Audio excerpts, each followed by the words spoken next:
আজকে আপনাদের সঙ্গে নতুন একটা অভিজ্ঞতা শেয়ার করব। এরকম অভিজ্ঞতা আপনাদের সঙ্গে ঘটেছে কিনা আপনারা জানাবেন। এই কাঁঠাল গাছটির বয়স আনুমানিক 7 থেকে 8 বছর। এর সাইজ এবং আকৃতি দেখে বুঝতে পারছেন। এই 7-8 বছরে কিন্তু আমার এই কাঁঠাল গাছে কোনো কাঁঠাল আমরা পাইনি, কিন্তু দীর্ঘ 7-8 বছর এই কাঁঠাল গাছ আর আমাদেরকে কাঁঠাল দেয়নি।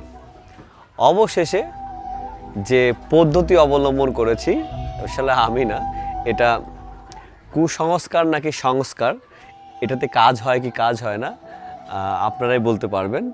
পরবর্তীতে এই কাঁঠাল গাছে এই যে দেখতে পাচ্ছেন, এটির নাম হলো মটকা। দোষ রয়েছে, দোষ মুক্ত করার জন্য প্রথমে দিয়েছি একটা কালির পাতিল বা কালো মটকা, যেটাকে আমরা স্থানীয় ভাষায় মঙ্গলের বা অমঙ্গল যদি হয়, অমঙ্গলের যে বিষয়টি থাকে সেটি ক্লিয়ার করার জন্য বা সেখান থেকে রক্ষা পাওয়ার জন্য আমরা এগুলো ব্যবহার করি। এটা কিন্তু আমার আম্মা করেছে। আর একটা দেখাচ্ছি আপনাকে, এটা হলো সেই গরুর আপনার দাঁত আর কি, গরুর দাঁত। এই গরুর দাঁত সংগ্রহ করা হয়েছে কিন্তু কুরবানি থেকে। কুরবানির পরে যে গরুর দাঁত থাকে সে দাঁতটি সংগ্রহ করেছি এবং গাছে ঝুলিয়ে দিয়েছি। ঝুলিয়ে দেওয়ার পরেই এবছর দেখতে পাচ্ছি আমার এই কাঁঠাল গাছের অবস্থা দেখতে আপনারা নিজে দেখতে পাচ্ছেন কতগুলো কাঁঠাল পেয়েছি।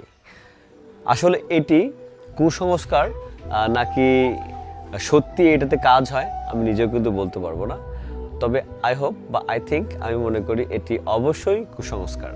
কারণ আল্লাহ তাআলা যদি গাছে ফল না দেন তাহলে কোনোভাবে সেই গাছ ফল পাবে না। আপনাদের সবার যারা এরকম প্রবলেম ফেস করছেন বা এরকম ভাবে আপনাদের ফল এসেছে, অবশ্যই আপনারা কমেন্টসে জানাবেন আসলে এটি সংস্কার নাকি কুসংস্কার।